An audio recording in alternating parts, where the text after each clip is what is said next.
Has this ever happened to you? Oh, hey man, how's it going? Yeah, good, thanks, yeah, good.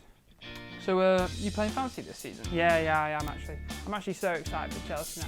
I got Werner, Havertz and Pulisic. Yeah, I've got Werner and Havertz too. I think Werner's definitely going to get a couple of goals. Yeah, I definitely think this season is going to be my season. Stop right there.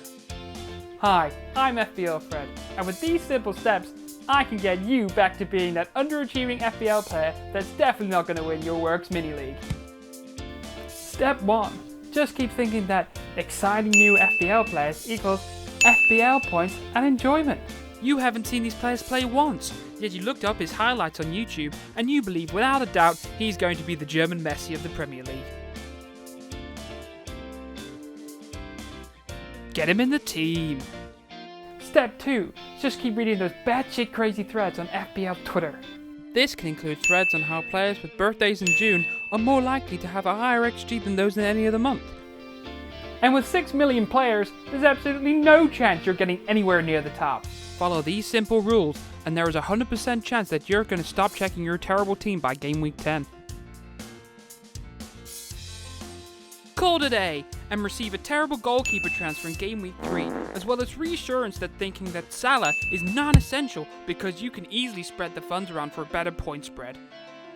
Warning, these tips may potentially cause some success if extremely lucky and does not reflect the company's lack of desire for FPL disasters and 12-point hits.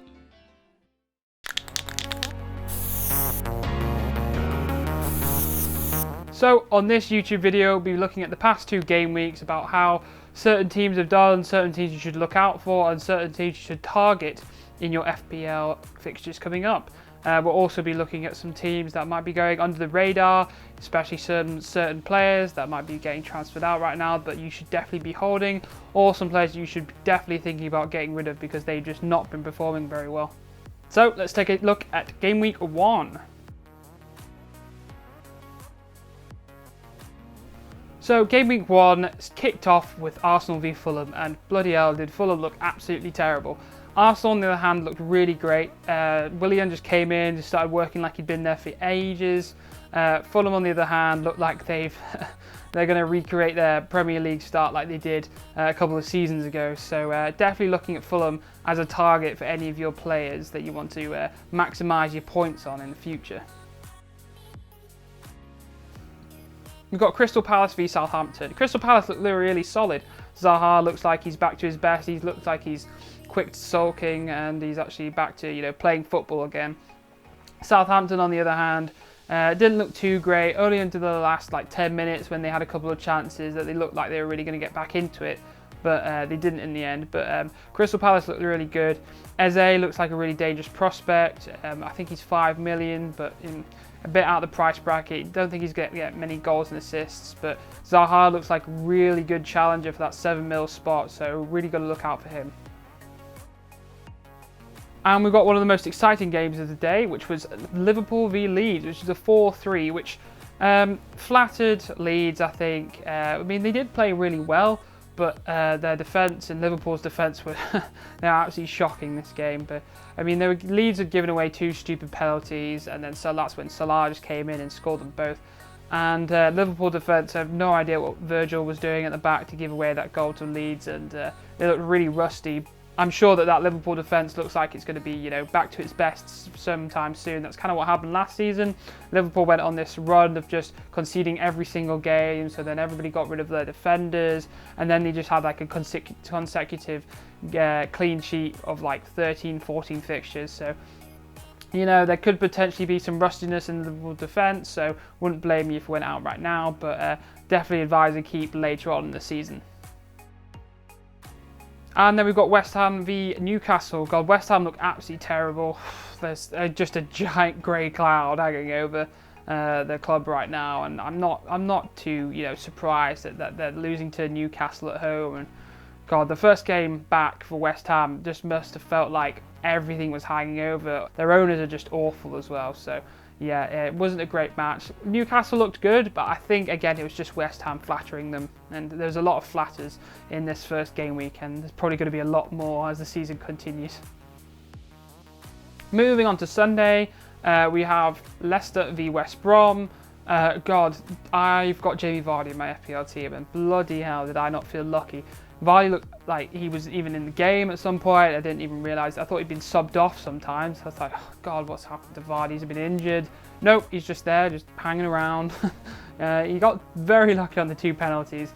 West Brom looked terrible at the back. They looked like, they're just going to give away these stupid fouls and penalties all the time. So I think I'm going to target them as well for any captainable players that might be playing them that's going to score big. So Leicester on the other hand, they look good. They kind of went off it a bit towards the end of this last season. So we're really hoping that they get back to their best, because there's some really good FPL assets in there that are quite cheap but look really good for the future.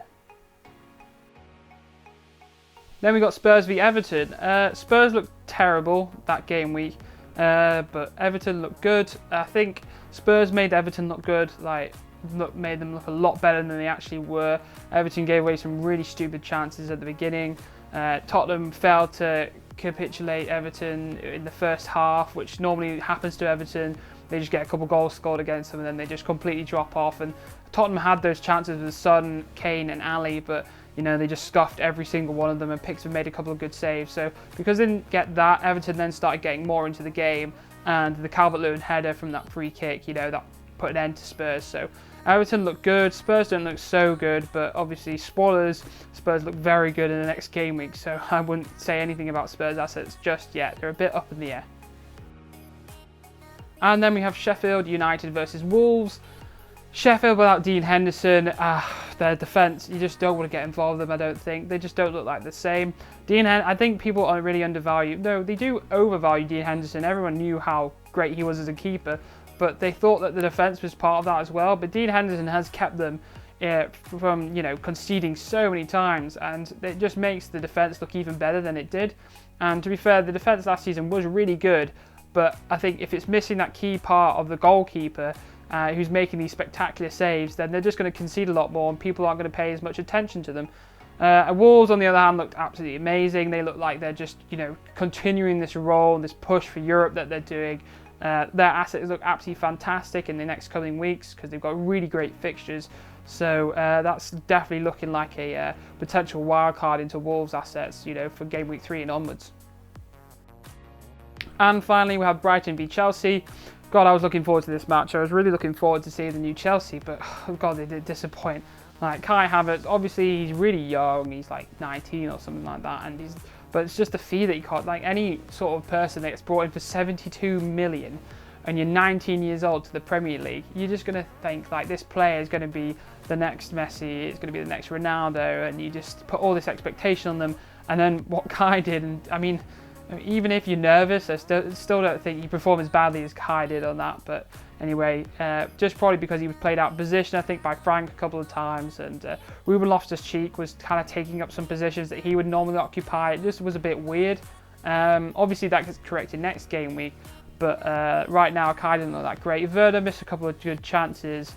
He got taken down for the penalty, so he probably would have scored that, but we don't really know. But Werner's definitely a hold. He looks like he's going to be really good, just needs a bit of time to gel with the team. Obviously covering Brighton as well. Brighton looked really good as well. They actually, the scoreline really didn't do them justice about how well they played. They got a couple of lucky goals scored against the Reece James wonder goal. How many times out of 10 does that go in? Probably 1.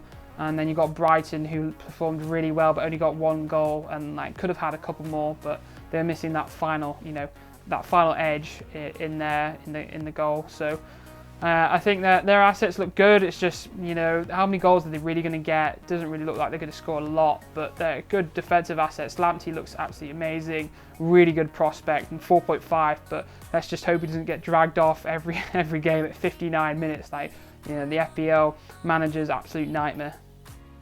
And that's the end of the game week. So I'll be making a game week 3 preview if everybody wants to watch that.